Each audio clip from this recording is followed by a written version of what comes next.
Leslie Van Houten, the youngest member of the Manson family, will have her 21st parole hearing today. The 66-year-old has spent over 4 decades in prison for her role in 2 murders in 1969.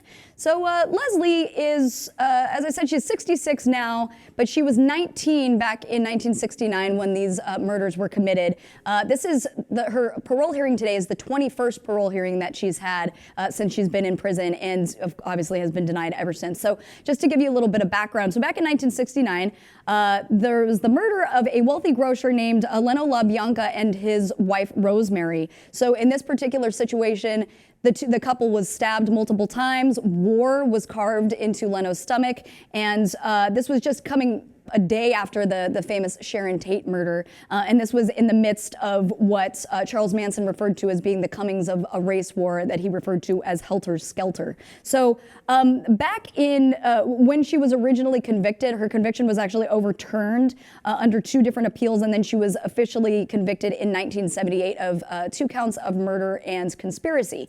So, as I said, she's been she's had several different parole hearings. She's always been denied, basically saying that she was never able to fully explain how somebody as intelligent and well-bred as she was could have committed such heinous crimes. She, of course, cites the fact that when she was 14, her parents got divorced and she was traumatized by that. She shortly thereafter became pregnant, and then her mother forced her to get an abortion. So then, of course, once she met Charles Manson through a boyfriend and getting involved heavily into LSD and then just kind of getting swallowed up into all of that, that's basically what she had to say about that. What do you think initially? Well, while it's always important to consider these things, you know, certain things that might have happened in your life, no matter how loco you are, right? If you had an abortion, if you were forced to have one, all those things should be considered. But we have to understand that the 21st parole, I'm sure that there's, crazy cases that are, put before the court every single day that nobody's talking about. Mm-hmm. But this case specifically has so many people watching it. It's so famous or infamous, whatever you want to say,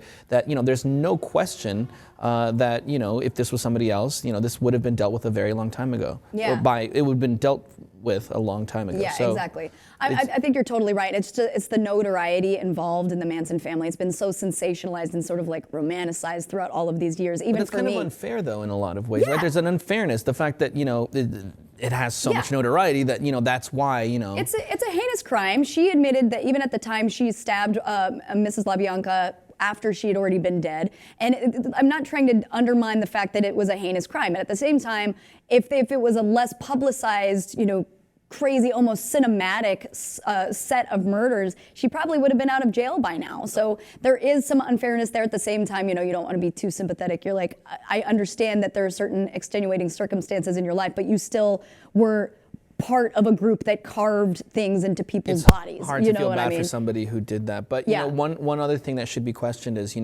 would she have been like that if she was not involved with Mr. Manson? Absolutely right? If she was not involved with Charles Manson. I would shout that from the highest rooftops. I don't think if Charles Manson was not involved that this would have happened. And that's something that's so fascinating to me too, is just like the cult phenomenon. The fact that this guy got so many members of his family to commit murders. He never once himself killed anybody, but it's all these people. And yet we have this image sort of like imprinted on the collective consciousness. So you have even the picture here of these women that have X's in their heads, and Leslie was the pretty one. She was a homecoming princess and all of this stuff that, her defense attorneys say just sort of fell into the wrong crowd and what have you. Even her defense attorney, Rich Pfeiffer, had this to say with regards to her potential parole. He says, the only violent thing she's ever done in her entire life was this crime, and that was under the control of Charles Manson. She's not a public safety risk, and when you are not a public safety risk, the law says you shall be released. So, I don't know. This is crazy. The whole Manson thing is nuts to me. We will see how it pans out. I'm not terribly hopeful that she's going to get parole, but apparently this is just another unhappy day in a very unhappy family.